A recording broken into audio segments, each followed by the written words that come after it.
Bonsoir à tous, merci d'être avec nous sur e-radio, merci également d'être avec nous sur ITV. Bienvenue dans cet entretien exclusif avec le docteur Toulinabou Salama Mouchingi, ambassadeur des États-Unis au Sénégal. Bonsoir, docteur. Bonsoir, madame. Ou devrais-je dire good morning? Yeah, thank you. Yeah, exactly. Good morning, good afternoon, good evening. Très bien. Docteur, merci d'avoir répondu à notre invitation. C'est un plaisir de vous recevoir dans nos locaux à Imedia Invest. Docteur, récemment, vous avez dit une phrase qui a attiré l'attention de presque tous les Sénégalais. Vous avez dit que si les Sénégalais sont heureux, ils vont rester chez eux. Pourquoi? La question était à propos de l'immigration ou émigration à l'étranger.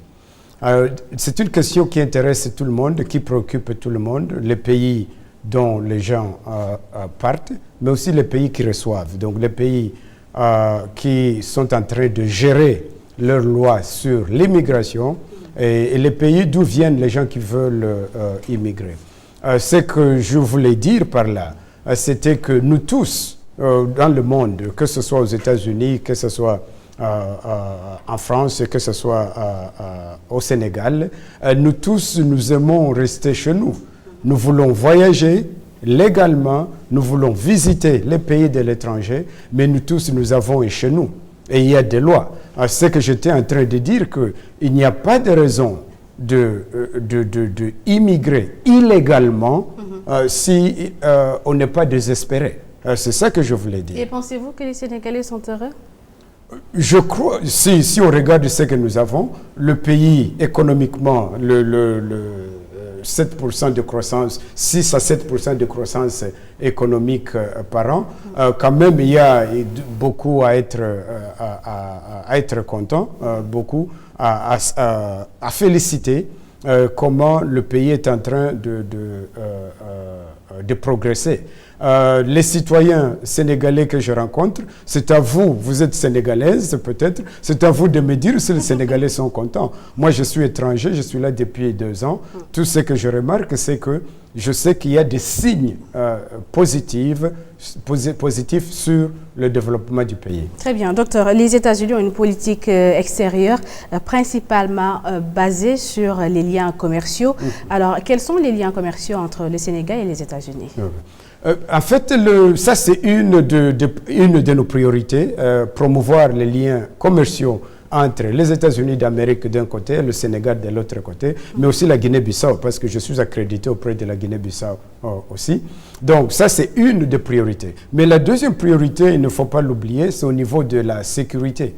Protéger nos peuples, protéger le peuple américain, les États-Unis d'Amérique, les Sénégalais et le Sénégal contre des menaces sécuritaires et des menaces de santé publique. Donc ce n'est pas seulement un ou l'autre. Et les deux priorités doivent aller ensemble. Et la troisième priorité, bien sûr, c'est de travailler sur des pays où ils démontrent des politiques centrées sur leurs citoyens.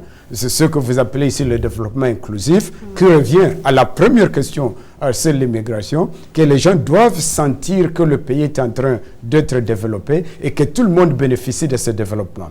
Donc le développement inclusif, un pays qui a des politiques centrées sur les citoyens, un pays où nous, États-Unis d'Amérique, nous pouvons voir qu'il y a un retour sur l'investissement, qu'effectivement le pays, il y a la prospérité partagée entre nous et vous, entre les États-Unis d'Amérique et le Sénégal. Est-ce ce retour sur investissement qui a attiré ces 14 nouvelles compagnies qui veulent s'installer au Sénégal, ou c'est le pétrole et le gaz? Bon, c'est pas le pétrole et le gaz, c'est seulement un secteur. Et nous sommes dans notre relation, si vous cliquez sur notre site web, vous allez voir que nous sommes dans un peu partout. Nous sommes vraiment une relation pluridimensionnelle.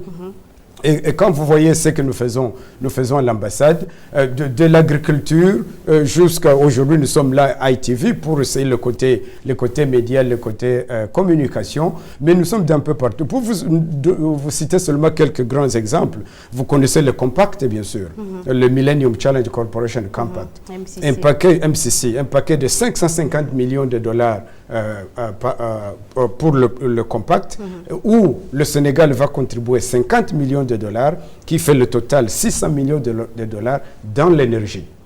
Donc ça, c'est un exemple. Nous avons par exemple le département de l'agriculture.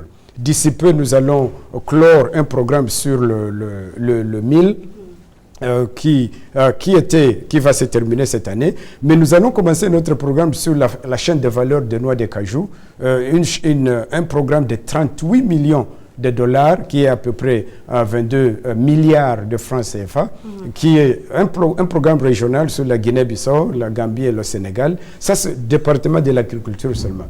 Mais nous sommes dans l'éducation aussi, comme vous le savez. Votre programme de lecture pour tous, qui est une initiative du gouvernement du Sénégal pour commencer à enseigner les enfants dans leur langue locale. On a ciblé 3 langues, je crois, le Wolof, le Pulaar et le Serer, où nous sommes en train d'investir à peu près 35 milliards de francs CFA, soit 71 millions de dollars américains, etc.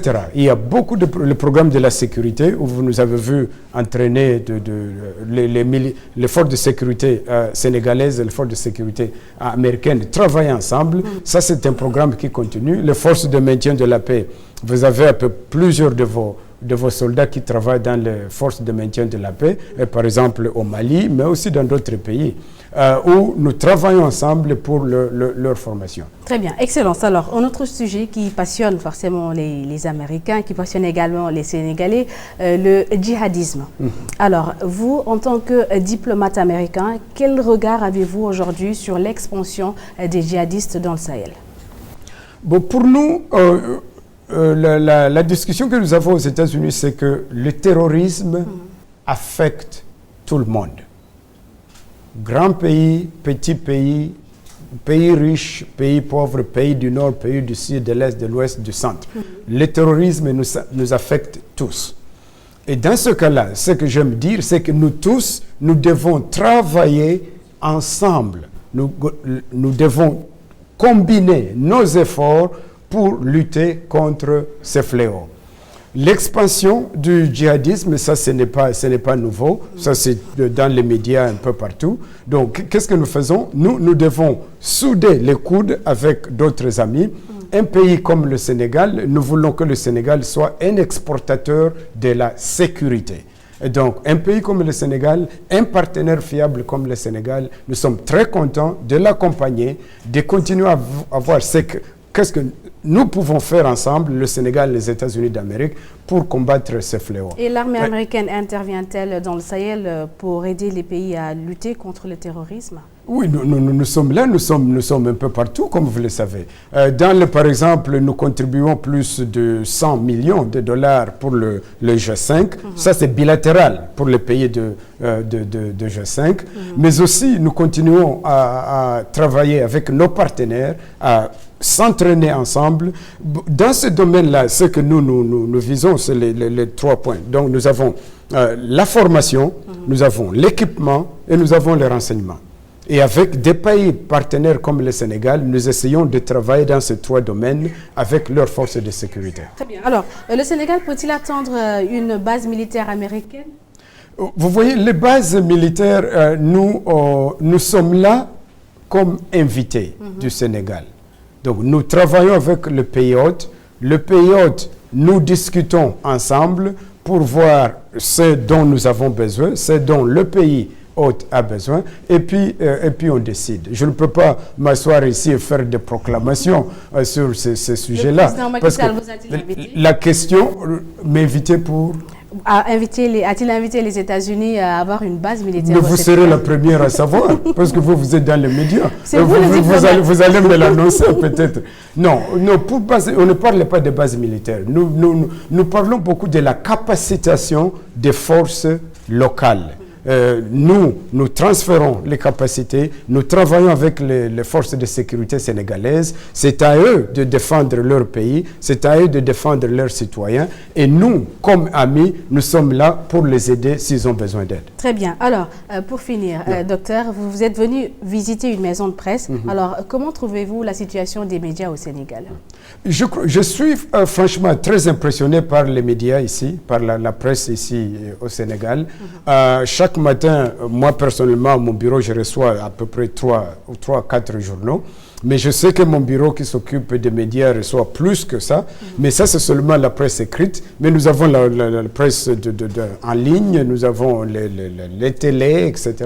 Et depuis 2 ans que je suis là, quand j'observe ce qui se passe, quand j'observe comment ils traitent les médias, je suis franchement impressionné. Parce que, rappelez-vous, je suis là depuis 2 ans, mais j'ai visité tous les pays, toutes les 14 régions du Sénégal par route. Partout où on voit qu'il y a une présence de quelques presses, que ce soit radio, que ce soit journal, que ce soit presse en ligne.